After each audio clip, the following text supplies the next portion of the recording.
चूँकि education has a great role in every walk of life and every field of life. पता लगा कि आज तक सीतामढ़ी पर किसी भी ज़ुबान में कोई किताब नहीं आई है।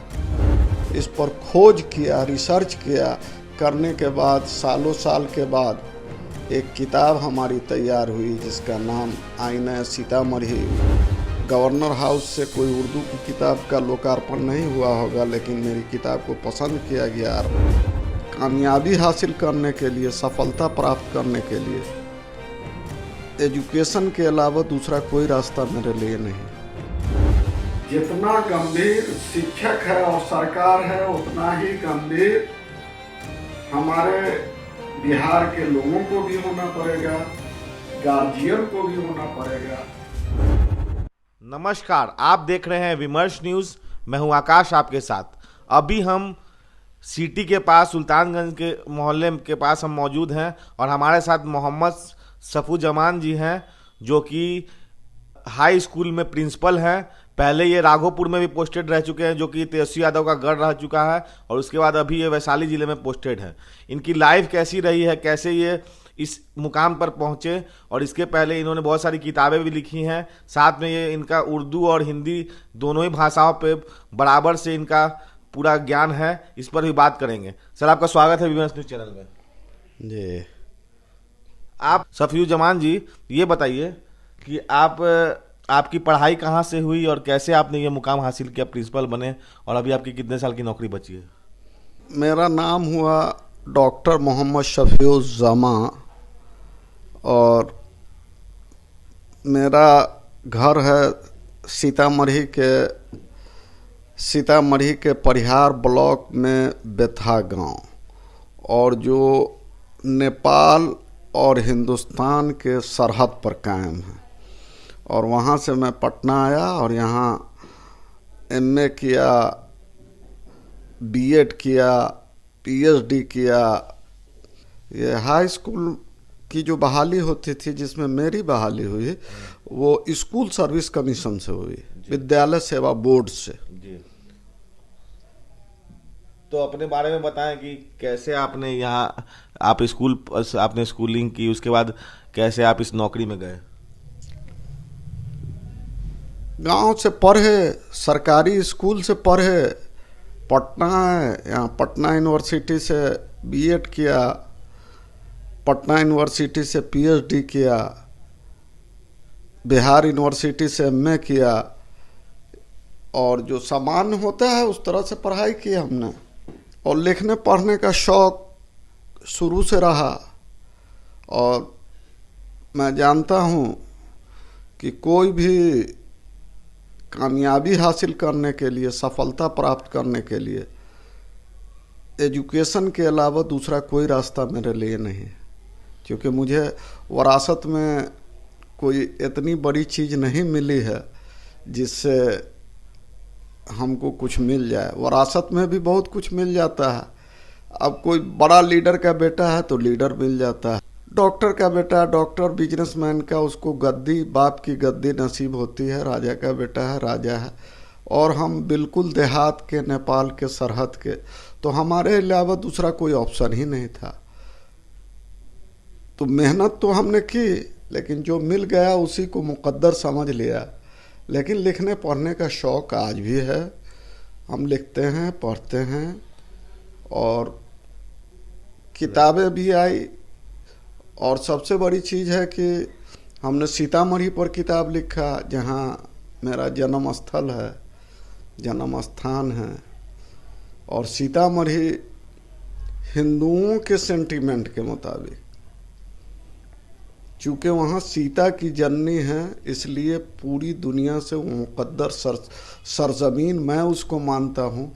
अब मेरा भी पैदाइश वहीं है, इसलिए मैंने आते ही सोचा, और सोचने के बाद जो है मेरी दूसरी किताब की, मैं सीतामढ़ी का नामकरण क्यों हुआ, सीतामढ़ी नाम क्यों पड़ा, ये सीता क्या चीज़ है, इसको मैं जानने की कोशिश किया। और पता लगा कि आज तक सीतामढ़ी पर किसी भी ज़ुबान में कोई किताब नहीं आई है। तो हम मेहनत शुरू किया, लाइब्रेरी जाना शुरू किया, बहुत सारा इस पर खोज किया, रिसर्च किया।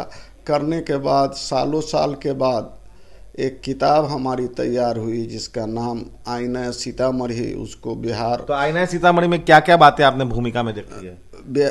आईना सीतामढ़ी जब हमने लिखा तो सबसे पहले बिहार उर्दू एकेडमी को मैंने सौंपा कि हमको अनुदान दिया जाए ताकि वो किताब पुस्तक छपे। तो अनुदानित भी हुआ। अनुदानित होने के बाद जो है उस पर अवार्ड भी हमको मिल चुका है, फर्स्ट अवार्ड। और आईना सीतामढ़ी को सालों साल मैं आधी रात जाग के अपने खून से उसको लिखा। और लिखने के बाद जब मैं वहाँ उस समय जो है रामनाथ से लिखा, मतलब इसका तात्पर्य क्या है? मेहनत से अपनी नींद को सारी दुनिया, सारा आलम, सारा संसार जब सो जाता था तो रात के अंधेरे में मैं इस पर शोध करके कुछ लिखता था जी कि सीतामढ़ी की जुबान क्या है, सीतामढ़ी का कल्चर क्या है, सीतामढ़ी का नामाकरण क्यों हुआ, ये क्या है, लिच्छवी राजाओं से हमने लिया। पूरे इतिहास को हमने खंगालने की कोशिश की। मामला क्या है, क्यों सीतामढ़ी नाम पड़ा, और सीता जो है सेंटिमेंट के मुताबिक उसको जो भगवान माना जाता है, ये क्या मामला है। सभी को उसमें किताब को हम दर्शाया, वहाँ के कल्चर को, वहाँ के सियासत को, वहाँ के ज़ुबान को, वहाँ के पर्व को, वहाँ के क्षेत्र को, वहाँ के देही इलाके को, सभी चीज़ को उसने हमने कोशिश किया उसमें समेटने की, और समेटा है। उस पर रामनाथ कोविंद ने पसंद भी किया था किताब जब मैंने जमा किया, और उस किताब को गवर्नर ने पसंद किया। हम समझते हैं 20-30 सालों में गवर्नर हाउस से कोई उर्दू की किताब का लोकार्पण नहीं हुआ होगा, लेकिन मेरी किताब को पसंद किया गया। रामनाथ कोविंद गवर्नर थे 2015 में, और मेरे किताब का लोकार्पण राजभवन में हुआ। अगला सवाल आपसे यह है कि आपकी हिंदी भाषा से लेकर उर्दू भाषा दोनों में बराबर की पकड़, ये कैसे हुई? ज्ञान कहाँ से प्राप्त होता है? मेहनत करने से जी। और ज़माने के समुंदर से अगर कुछ निकालना है तो आपको मेहनत करनी होगी। और मेहनत कहाँ? एजुकेशन पर। चूँकि education has a great role in every walk of life and every field of life. जब तक आपको तालीम नहीं होगा आप किसी काम के नहीं हो। आपका कोई रूटीन वर्क नहीं होगा, आपकी ज़िंदगी जो है नष्ट हो जाएगी। आप कहीं के नहीं रहोगे जब तक तालीम नहीं होगा। ज्ञान की प्राप्ति ना हो। ज्ञान कहाँ से प्राप्त होता है? एजुकेशन से, शिक्षा से, स्टडी से, पढ़ने से। अगला सवाल आपसे यह है कि अभी आप बहुत सालों से करीब करीब पढ़ा रहे हैं और 6 साल में आप रिटायर होंगे। हाँ। तो आपको शिक्षा विभाग से आप रिलेटेड भी हैं, शिक्षक भी हैं, प्रिंसिपल भी हैं, मेंटर भी हैं, बच्चों को सिखाते भी हैं, उनकी मोरल एक्टिविटीज़ को भी देखते होंगे। तो शिक्षा प्रणाली में क्या अच्छाई है और क्या बुराई है, क्या चूक है जिसको पूरा करना चाहिए बिहार सरकार और इंडिया के सरकार को? एजुकेशन को ठीक करने के बारे में हमसे सवाल कर रहे हैं कि एजुकेशन अभी जो दिया जा रहा है सरकारी स्कूल में, उस पर आप सवाल हमसे दोनों ही पूछ रहे सवाल है। हैं? दोनों ही सवाल है। एजुकेशन बिहार गवर्नमेंट जो आज के दौर में दे रही है, जो शिक्षा का स्तर है, हमारे यहाँ जो बहालियाँ हुई हैं सरकारी स्कूल में, सब बीपीएससी से टीचर आए हैं, शिक्षक और शिक्षिका दोनों, और योग्य टीचर है। उस तरह का टीचर आपको किसी कोचिंग में नहीं मिलेगा, प्राइवेट स्कूल में नहीं मिलेगा। जो एजुकेशन सरकारी स्कूल दे देगा वहाँ तो दिखावा है, वो हम नहीं समझते हैं कि कोई प्राइवेट स्कूल दे देगा। तो आपने के पाठक की बात की कि उन्होंने बहुत से चेंजेस लाए हैं, बहुत सारी परिवर्तन किया है उन्होंने शिक्षा विभाग में आने के बाद। उसके बाद एस सिद्धार्थ को भी कमान दिया गया था, तो उन्होंने क्या किया? भी कर रहे हैं काफी मेहनत एजुकेशन पर। पूरी सरकार एजुकेशन को गंभीरता पूर्वक लेकर और एजुकेशन कैसे एक बिहार में ऐतिहासिक हो उस पर तो काम किया जा रहा है। ये तो देखने को सबको मिल रहा है, सब देख रहा है। तो शिक्षा प्रणाली में क्या परिवर्तन आप चाहते हैं बिहार में होना चाहिए या देश भर में होना चाहिए, जिससे और फ्लरिश कर पाए पूरा शिक्षा प्रणाली? ये बताइए, क्या बदलाव होना चाहिए? देखिए, जिस तरह शिक्षक आज के दौर में अपने हृदय से जो शिक्षा देना चाहते हैं वही शिक्षा हमारे समाज के लोग बच्चों को स्कूल भेजकर वही शिक्षा वो प्राप्त करे और बच्चों का रोज उसकी कॉपी को लेके मॉनिटरिंग करे, तो हम समझते हैं इससे अच्छा कोई विद्यालय नहीं मिलेगा। विद्यालय, प्राइवेट स्कूल के विद्यालय की कॉपी को मॉनिटरिंग किया जाता है क्योंकि वहाँ पैसा देना पड़ता है, और यहाँ भूल जाता है, लोग भेज रहे हैं, आ रहे हैं, जा रहे हैं। जितना गंभीर शिक्षक है और सरकार है उतना ही गंभीर हमारे बिहार के लोगों को भी होना पड़ेगा, गार्जियन को भी होना पड़ेगा और छात्र छात्राओं को भी होना पड़ेगा, और हो भी रहे। क्रांति तो आई है शिक्षा में, बदलाव तो आया, ये तो हम देख रहे हैं। आखिरी सवाल आपसे ये है मोहम्मद सफीजुर्रहमान जी कि अभी आपने देखा होगा कि स्कूल को बनाने में शिक्षक का हाथ तो होता ही है, साथ में बच्चों का भी हाथ होता है, छात्रों का भी, लेकिन शिक्षकों का हाथ इसलिए होता है क्योंकि वो सही से शिक्षा प्रणाली को चला पाए और साथ में उनको जो पूरा खाना भोजन दिया जाता है, भोजन की मात्रा सही से चले, कुछ काला बाजारी नहीं हो। एक मास्टर की सुनने में आता है कि मास्टर लोग भी कुछ करते हैं गड़बड़ी और स्कूल में, तो इस बारे में क्या कहना चाहेंगे आप? डेमोक्रेसी, प्रजातंत्र, इसको तो आप अच्छी तरह जानते हैं, और सरकार ने खुली छूट रखी है कि अगर कोई कहीं भी गड़बड़ी होती है तो उसका मोबाइल नंबर तक सचिवालय का और हमारे सारे पदाधिकारियों का शिक्षा विभाग में है, तो कहीं ना कहीं हमारे समाज की संलिप्तता होती है, तभी जाके कोई गड़बड़ी पैदा हो सकती है। नहीं तो समाज अगर जागरूक होगा तो किसी का औकात नहीं है कि किसी का शोषण हो सके, चाहे समाज, चाहे वो बच्चों का मध्याह्न भोजन का हो या शिक्षा में हो या उसकी टाइमिंग में हो या उसके कार्य में हो। हमारे समाज की कहीं ना कहीं उसमें संलिप्तता होती है या सामाजिक नेताओं की, तभी कुछ न कुछ गड़बड़ियां होती है, नहीं तो ऐसे नहीं हो सकता है। अगर जागरूक होगा तो कंप्लेन है, तुरंत कंप्लेन कीजिए, तुरंत कार्रवाई होगी। आखिरी सवाल है आपसे कि अभी आप देख रहे हो जैसे कि बिहार में डबल इंजन की सरकार है, एनडीए की सरकार है, जदयू भाजपा, तो क्या शिक्षा प्रणाली को ये लोग ठीक से चला रहे हैं? ट्रांसपेरेंसी है, जॉब वैकेंसी है इसमें कि नहीं है? बिल्कुल, ऐतिहासिक बहाली हुई है।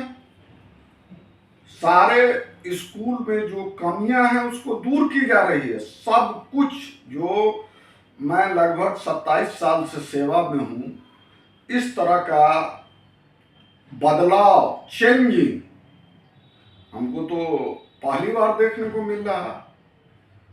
अब इस ऐसा चेंजिंग, इस तरह सरकार शिक्षा पर काम कर रही है, हम तो सरकार को इसके लिए मुबारकबाद देते हैं, उनका वेलकम करते हैं कि पूरा शिक्षा विभाग जागरूक है कि हमारे छात्र छात्राओं का उज्जवल भविष्य हो। आप जिस स्कूल में गए वहां आपने स्कूलों के विकास के लिए क्या क्या काम किए, उत्कर्ण काम किए, और आपको राजकीय सम्मान भी मिला, इस पर बताएं कुछ। सबसे पहले तो हम राघोपुर में थे, जहाँ दियारा है, और वहाँ स्कूल नहीं था, वहाँ हम पेड़ के नीचे पढ़ाते थे, और हमने मेहनत किया, दौड़ भाग किया, विभाग को लिखा, श्रम विकास योजना से वहाँ मैंने स्कूल को बनवाया और आज स्कूल का रंग रूप ऐसा बदला। जब मेरा पूरा डाटा पहुँचा तो के पाठक के दौर में हमको राजकीय शिक्षक सम्मान से सम्मानित किया गया। अभी मैं जहाँ हूँ उच्च माध्यमिक विद्यालय सुक्खी में, वहाँ भी मैं गया, जबकि वहाँ की ज़मीन को भी मैंने अतिक्रमण मुक्त कराया था। उसके बाद ज़मीन खोजवा के वहाँ विद्यालय बनवाया। यहाँ 6 एकड़ 6 डिसमिल पोखर जो 52 वर्षों से अतिक्रमण दबंगों द्वारा किया गया था, मैं जाते ही सारे विद्यालय का कोई भी भूमि का कागजात अभी उपलब्ध नहीं था और मैंने उसको अपने विभागीय इससे निकलवा के और उसको मैंने त्वरित कार्रवाई करते हुए उसको अतिक्रमण मुक्त करा के और मैंने उसको डाक भी करवा दिया। पोखर और गाछी आम का फल था। उसके बाद मैंने अतिक्रमण मुक्त करा के बाउंड्री भी कराया है, कुछ हिस्सा बचा हुआ है। और मैं जितना देर रहता हूँ मैं खुद मॉनिटरिंग करता हूँ कि वैसे बच्चे जो पीछे रह जाते हैं, जो समझ नहीं पाता है, उसको भी अगली श्रेणी में लाने के लिए सरल भाषा में हमारे शिक्षक शिक्षिका उसको समझाएं ताकि वो भी सबके बराबरी के हिस्से में आ जाए। और मैं स्वयं हर क्लास में जाके बच्चों से रोज पूछता हूँ कि आज जो पढ़ाया गया वो कितना समझ में आया, समझा कि नहीं, नहीं समझा तो बार बार रिपीट मैं कराता हूँ। यही काम सबसे बड़ा मेरा, जो भी एक्टिविटी होती है सरकार की, चाहे खेल पर हो, चाहे नवाचार पर हो, चाहे खेल ही खेल में पढ़ाने के लिए हो, इस व्यवस्था को सुधारने के लिए मैं कंटिन्यू मेहनत करता हूँ। क्योंकि मेरे पास तो कुछ मिला नहीं विरासत में, तो हिम्मत मैं करता हूँ।